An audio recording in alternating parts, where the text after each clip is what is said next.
Newstalk Sports 94.9 WSJM. Dave Wolf, Bret Witkowski.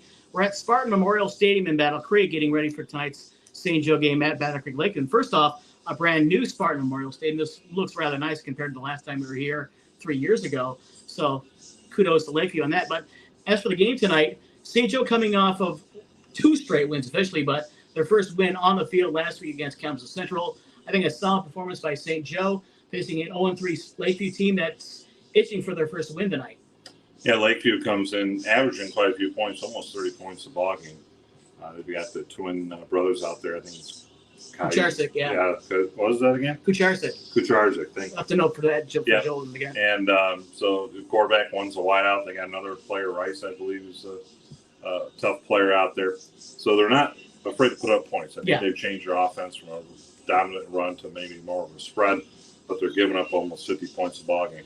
St. Joe, on the other hand, last week they had a lot of mistakes. You get 3 fumbles in the first half. That's a lot of mistakes. Yeah, 5 turnovers for St. Joe on the night. Yeah, that's a lot. That's like 4 or 5 games worth.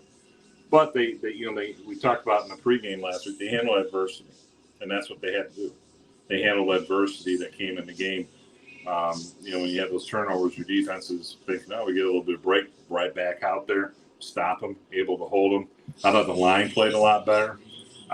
Coach Bradley's kind of back to using running back by committee, which keeps him fresh, and that's been kind of his style. We'll talk a little bit about that tomorrow with him on the coaching show. And St. Joe was the passing game, I thought, between the 2 quarterbacks improved immensely with Lane and Chapman back there. With St. Joe, the thing that the Bears have always had in the last few years is roster depth. If you look at the roster size between Lakeview and St. Joe more than double, and that's because of the they bring up the JV kids for the 5th quarter rule. But still, St. Joe, a very deep team, and usually in games like that, the longer the game goes, favors St. Joe, which I think really helped St. Joe last week. It does help them, and they can usually outlast most teams. And one of the questions we're going to ask Coach Pratley in the pregame interview is explain why they go fast-paced as they do. With the 40-second play clock, they'll have that baby snap 27-30 on the clock. Yeah. They're not wasting time, which doesn't allow defenses to set up as much as they want. It really doesn't allow them to sub. And you hope you can keep them off balance somewhat.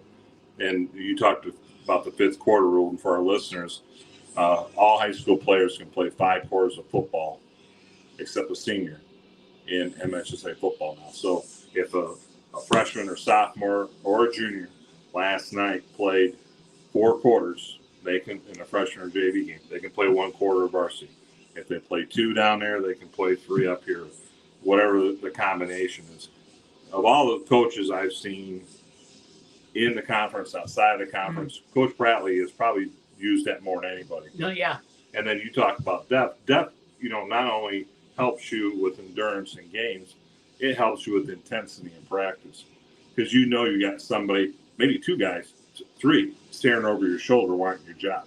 Plus, it gives those kids game experience. So when they get into a game situation where if it's an injury or something like that, or the kid's gone or something like that, it gives them plenty of they're not coming in raw. They know what to expect. They've had a little bit of taste of varsity experience, and that really helps there.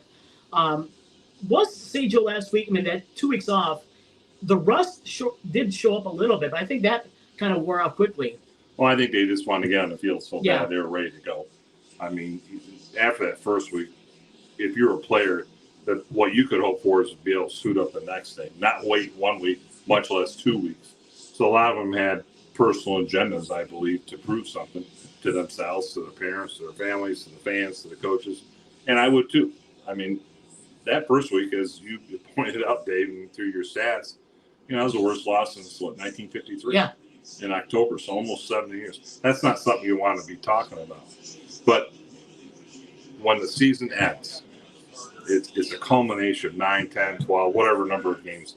You don't usually focus on a one like that unless it's the St. Joe Lakeshore game. That one you might focus on. But banners are not hung in gyms for good first games of whatever sport. They're hung for competition. It's like 2 years ago. St. Joe starts out, 5-0, ends up losing their last 4, and then makes it to the state semifinals. So people didn't talk about 4 losses. Right. They talked about, hey, we made it to the semifinals. I mean, just look last year. St. Joe lost to Traverse City Central. Yeah, and they really played bad.